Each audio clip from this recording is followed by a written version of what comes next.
دوستو آج کی کہانی بھی بہت مزے کی ہے۔ اس کہانی کو آخر تک غور سے سنیے گا۔ اگر آپ کو یہ کہانی اچھی لگے تو ہمارے اس channel Urdu and Hindi stories کو سبسکرائب ضرور کر لیں تاکہ ہمارے آنے والی ہر نئی کہانی کا نوٹیفیکیشن آپ کو بر وقت مل سکے۔ میرا نام رانی ہے۔ سب لوگ پیار سے مجھے بلو رانی کہہ کر پکارتے تھے۔ ابھی میں 6 سال کی تھی کہ میرے والد صاحب اس دنیا سے جا چکے تھے۔ میرے لیے یہ بات کسی قیامت سے کم نہیں تھی کیونکہ میرا کوئی اور بھائی نہیں تھا۔ میری ماں کی عدت پوری ہو چکی تھی۔ میری ماں مجھ سے کہنے لگی کہ اب میں لوگوں کے گھروں میں کام کاج کر لیا کروں گی جس سے ہمارے گھر کا گزر بسر چلتا رہے گا۔ لیکن میری ماں بہت زیادہ خوبصورت تھی۔ میرا دل نہیں چاہتا تھا کہ میری ماں لوگوں کے گھروں میں کام کاج کیا کرے۔ مجھے ایک بات کی بہت زیادہ حیرانگی تھی۔ میری ماں کو میری باپ کے جانے کا بالکل بھی غم نہیں تھا۔ ابھی میرے باپ کو مرے ہوئے تقریباً 1 سال گزرا تھا کہ ہمارے گھر میری ماں کے لیے رشتے آنے لگے۔ میری ماں دوسری شادی کرنے کا سوچنے لگی۔ میں بہت زیادہ حیران ہو رہی تھی کہ امی اس عمر میں بھی دوسری شادی کریں گی۔ میں اور میری ماں گھر میں اکیلے رہتے تھے۔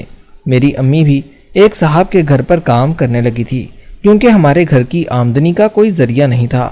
شاید یہی وجہ تھی کہ میری ماں دوسری شادی کرنے کا سوچ رہی تھی۔ میں نے امی کو سمجھانے کی بہت زیادہ کوشش کی کہ آپ شادی مت کریں ورنہ گلی محلے کے لوگ ہمارے بارے میں طرح طرح کی باتیں کریں گے، لیکن میری ماں میری کوئی بات نہیں سن رہی تھی۔ وہ مجھے کہنے لگی، دیکھو بیٹا، گھر میں ایک مرد کا ہونا لازمی ہے ورنہ یہ لوگ ہمیں زندگی گزارنے نہیں دیں گے۔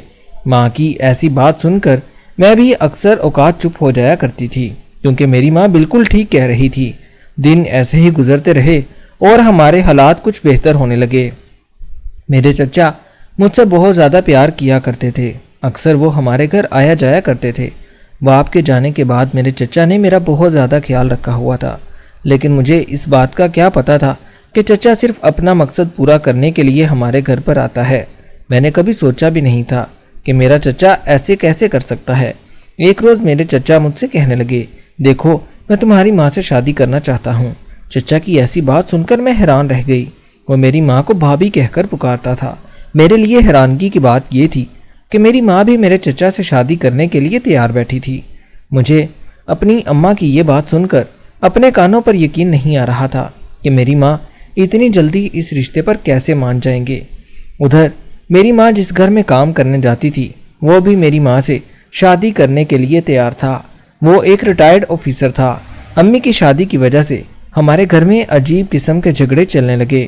مجھے بالکل سمجھ نہیں آ رہا تھا کہ یہ میری امی کیا کر رہی ہے۔ اب آئے روز وہ آفیسر ہمارے گھر آ جاتا اور میری امی سے باتیں کرنے لگ جاتا، یہاں تک کہ وہ ریٹائرڈ آفیسر ہمارے گھر کے سارے اخراجات خود اٹھانے لگا۔ میری ماں یہ بالکل بھی ٹھیک نہیں کر رہی تھی۔ مجھے اپنی ماں سے نفرت ہوتی جا رہی تھی۔ میں نے اپنی ماں سے بات چیت کرنا بند کر دی تھی۔ مجھے یقین نہیں آ رہا تھا کہ میری امی ایسے کیسے کر سکتی ہیں۔ ادھر میرے چچا میری ماں سے نکاح کی تاریخ مانگنے لگے۔ کچھ ہی دنوں کے بعد میرے چچا نے میری امی کے ساتھ شادی کر لی تھی۔ میں بھی اس بات پر راضی تھی کیونکہ چچا اس ریٹائرڈ آفیسر سے بہت زیادہ بہتر تھے۔ ویسے بھی مجھے اس ریٹائرڈ آفیسر پر بالکل بھی یقین نہیں تھا۔ میرے لیے حیرت کی بات یہ تھی کہ وہ یہ سب کچھ جانتے ہوئے بھی کہ میری امی نے میرے چچا سے شادی کر لی ہے، پھر بھی وہ ہمارے گھر آتا رہا۔ وہ میرے لیے بھی بہت ساری چیزیں لے کر آیا کرتا تھا۔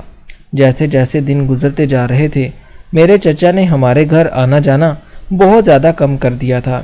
اب تو میرے چچا فون پر بھی بات نہیں کرتے تھے۔ میری ماں چچا کی وجہ سے بہت زیادہ پریشان رہنے لگی۔ میرے چچا کا رویہ دن بدن ہمارے ساتھ بدلنے لگا۔ میرے چچا نے ہمیں خرچہ دینا بھی بند کر دیا تھا۔ اب ہم صرف اس ریٹائرڈ آفیسر کے آسرے پر زندگی بسر کر رہے تھے۔ جب بھی امی کو پیسوں کی ضرورت پڑتی امی اس ریٹائرڈ آفیسر سے پیسے مانگ لیا کرتی تھی۔ وہ ہماری بہت زیادہ مدد کیا کرتا تھا۔ پہلے تو میں اسے اچھا نہیں سمجھتی تھی، لیکن جیسے جیسے دن گزرتے جا رہے تھے میرے دل میں ریٹائرڈ آفیسر کے لیے ہمدردی بڑھتی جا رہی تھی کیونکہ اس نے ہمارا بہت زیادہ خیال رکھا ہوا تھا۔ میری امی اور میں اس کے بہت زیادہ احسان مند تھی کیونکہ اگر وہ نہ ہوتا تو ہم لوگ بھوک سے مر جاتے۔ جیسے جیسے دن گزرتے جا رہے تھے مجھے اپنے چچا سے بھی نفرت ہونے لگی کیونکہ وہ ہمیں بیچ راستے میں چھوڑ کر چلے گئے تھے۔ زندگی ہمارے ساتھ بہت عجیب کھیل کھیل رہی تھی۔ ایک روز میں اور میری ماں صحن میں بیٹھے سبزی کاٹ رہے تھے کہ اچانک گھر کے دروازے پر دستک ہوئی۔ جیسے ہی میں نے دروازہ کھولا تو سامنے وہ ریٹائرڈ آفیسر کھڑا ہوا تھا۔ اسے دیکھتے ہی میں نے اپنی نظریں جھکا لی۔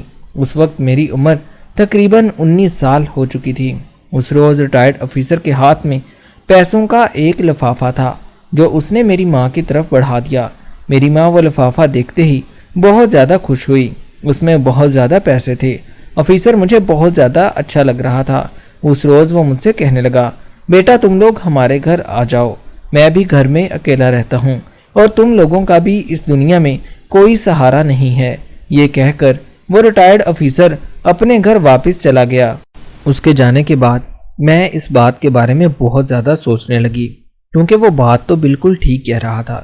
اگر ہم اس کے گھر میں چلے جاتے تو ہم بھی خوب عیاشی کرتے۔ میں نے جب یہ بات اپنی امی کو بتائی تو میری امی بھی اس بات پر راضی ہو گئی۔ ہم نے کچھ ضروری سامان لیا اور ہمیشہ کے لیے اس آفیسر کے گھر میں رہنے لگے۔ لیکن مجھے کیا پتا تھا کہ وہ آفیسر میرے اوپر اتنے زیادہ احسان کیوں کر رہا ہے۔ ہمیں وہاں پر رہتے ہوئے تقریباً 3 مہینے گزر چکے تھے۔ ہم نے اپنا پرانا گھر بھی بیچ دیا تھا۔ جب اس آفیسر کو پتا چلا کہ ہم اپنا گھر بیچ چکے ہیں تو وہ ایک روز میرے کمرے میں آیا اور مجھ سے کہنے لگا، تم لوگوں کو میرے گھر میں رہتے ہوئے 3 مہینے گزر چکے ہیں، اب تم لوگوں کو کرایہ ادا کرنا ہوگا۔ اس کی ایسی بات سن کر میں حیران رہ گئی، کیونکہ وہ خود ہی ہمیں اپنے گھر لے کر آیا تھا۔ میں نے ان سے کہہ دیا کہ ہمارے پاس کوئی کرایہ نہیں ہے۔ وہ مجھ سے کہنے لگا کہ تمہیں میرے ساتھ دوستی کرنا ہوگی۔ مجھے یقین نہیں آ رہا تھا، کیونکہ اس بوڑھے کی عمر تقریباً 82 سال ہو چکی تھی اور میری عمر اس وقت تقریباً 20 سال ہو چکی تھی۔ وہ مجھ سے دوستی کرنے کو کہہ رہا تھا۔ میں اس کی یہ بات سن کر بہت زیادہ حیران ہوئی، کیونکہ اس سے پہلے وہ مجھے بیٹا بیٹا کہہ کر پکارا کرتا تھا۔ شاید اب اس کی نیت بدل چکی تھی۔ وہ ہر حال میں مجھ سے دوستی کرنا چاہتا تھا۔ وہ مجھ سے کہنے لگا، اس بات کے بارے میں کسی کو پتہ نہیں چلنا چاہیے۔ میں نے ہاں میں سر ہلا دیا۔ وہ میرے کمرے سے باہر چلا گیا۔ میں جلدی سے اٹھی اور میں نے یہ بات جا کر اپنی امی کو بتا دی۔ میری ماں مجھ سے کہنے لگی، ابھی کچھ دیر پہلے ہی وہ یہی باتیں مجھ سے کہہ کر گیا ہے، میری امی کے ساتھ بھی دوستی کرنا چاہتا تھا۔ میں اور میری ماں بہت زیادہ حیران ہو رہے تھے کہ کوئی ایسے کیسے کر سکتا ہے۔ ابھی اس بات کو 3 دن ہی گزرے تھے کہ وہ پھر سے مجھے تنگ کرنے لگا۔ میری ماں مجھ سے کہنے لگی، ہم یہ گھر چھوڑ کر چلے جاتے ہیں۔ جب اس نے یہ بات سنی تو وہ مجھ سے کہنے لگا کہ میں اس طرح تم لوگوں کو ہرگز نہیں جانے دوں گا۔ آج تک میں نے تم لوگوں کو جتنے بھی پیسے دیے ہیں، میرے وہ پیسے واپس کرو۔ میں اور میری ماں بہت زیادہ پریشان ہو گئے تھے، کیونکہ وہ پیسے ہم استعمال کر چکے تھے۔ وہ دن بدن ہم دونوں پر سختیاں کرنے لگا، صرف اس لیے کہ میں نے اور میری ماں نے اس کی کوئی بات نہیں مانی تھی۔ وہ اس بات کا غصہ ہم دونوں پر نکالنا چاہتا تھا۔ وہ ہمیں گھر سے باہر بھی نہیں نکلنے دیتا تھا۔ ایک روز میری ماں موقع پا کر گھر سے باہر نکلی اور جا کر پولیس کو اطلاع دے دی کہ اس آدمی نے ہمیں زبردستی اپنے گھر میں رکھا ہوا ہے، وہ اب ہمیں باہر نہیں نکلنے دیتا۔ پولیس نے موقع پر پہنچ کر اس شخص کو گرفتار کر لیا۔ اس روز پولیس نے ہمیں بتایا کہ اس آدمی پر پہلے بھی ایسے بہت سارے کیس ہیں۔ اس آدمی نے اپنی بیوی پر بھی بہت زیادہ ظلم کیا تھا۔ وہ آفیسر مجھ سے اور میری ماں سے معافیاں مانگنے لگا، لیکن میں نے اسے معاف نہیں کیا، کیونکہ میں نہیں چاہتی تھی کہ وہ دوبارہ جیل سے باہر آئے اور مزید کسی اور کو تنگ کرے۔ اس شخص کو عمر قید کی سزا ہو چکی تھی۔ ہم اس کے اتنے بڑے گھر میں اب اکیلے رہا کرتے تھے۔ یہاں ہمیں کوئی روکنے ٹوکنے والا نہیں تھا، کیونکہ اس بڑے شخص کا کوئی بھی رشتہ دار نہیں تھا اور نہ ہی اس کی کوئی اولاد تھی۔ ہمیں بہت زیادہ سکون مل گیا تھا۔ میری امی نے جتنی تکلیف دیکھی تھی، اللہ تعالیٰ نے اس کے بدلے ہمیں اتنی ہی خوشیاں دکھا دی تھی۔ جب میرے چچا کو پتہ چلا کہ ہم اتنے بڑے گھر میں رہنے لگے ہیں تو وہ بھی ہم سے رابطہ کرنے لگا، لیکن میری ماں نے میرے چچا کا فون اٹھانا بند کر دیا۔ میری ماں نے میرے چچا کو بھی ہمیشہ کے لیے چھوڑ دیا، کیونکہ مشکل وقت میں میرے چچا نے ہمارا ساتھ نہیں دیا تھا، بلکہ وہ مجھے اور میری ماں کو چھوڑ کر چلا گیا تھا۔